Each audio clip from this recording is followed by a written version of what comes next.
الحمد للہ رب العالمین۔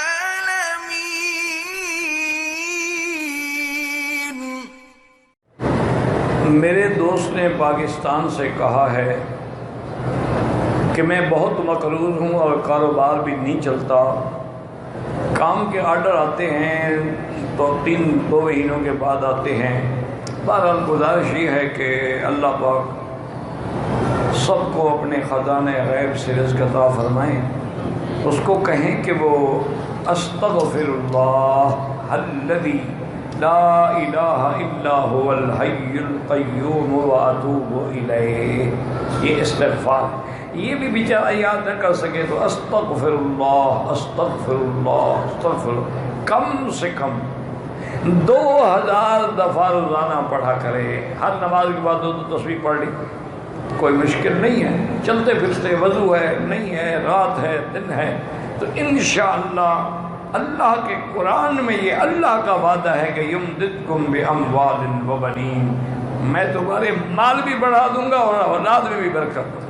یہ تو قرآن کا وظیفہ ہے۔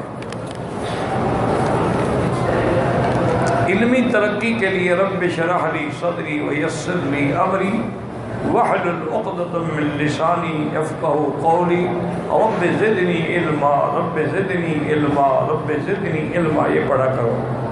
صلاۃ التسبیح بالکل جائز ہے، حدیث ضعیف ہے لیکن فضائل میں تو ضعیف حدیث جو ہے علماء تسلیم کرتے ہیں، اس لیے کوئی نہ پڑھے اس کی مرضی، اور نہ بالکل جائز ہے۔ رشتوں کے لیے سب سے بہتر عمل جو ہے لڑکی خود یا والدین اول آخر درود شریف جو نماز میں پڑھتے ہو، اور سورۃ الرحمن 3 دفعہ پڑھ کے روزانہ دن میں رات میں جب موقع ملے دعا کرو تو انشاءاللہ 11 دن کے اندر رشتہ ہو جائے۔ کیونکہ سورۃ الرحمن جو ہے یہ عرائس القرآن ہے، یہ قرآن کی دلہن ہے، اس کے پڑھنے سے الحمدللہ رشتے ہو جاتے ہیں، اللہ کی شان ہے۔ کیوں جنت میں بھی تو پھر حوریں ملیں گی نا، یہ جب پڑھیں گے تو یہاں بھی حور مل جائے گی، اور اس کے بعد یہ ہے کہ اگر لڑکا پڑھے گا تو حور ملے گی، لڑکی پڑھے گی تو خاوند ملے گا۔ عورت اکیلے بغیر محرم کے بھی طواف کر سکتی ہے، بالکل کر سکتی ہے۔ میرا بھائی یاد رکھو کہ محرم کا مسئلہ یہ ہے کہ بغیر محرم کے عورت سفر نہیں کر سکتی۔ اب یہ تو نہیں کہ مسجد میں خاوند یہاں نماز پڑھ رہے وہ طواف کر رہی ہے، وہ ہوٹل میں بیٹھے تو یہ تو مسئلہ نہیں ہے۔ بالکل بغیر محرم کے طواف کر، اچھا نماز پڑھ سکتی ہے بغیر محرم کے، طواف کیوں نہیں کر سکتی؟ طواف اور نماز ایک چیز ہے۔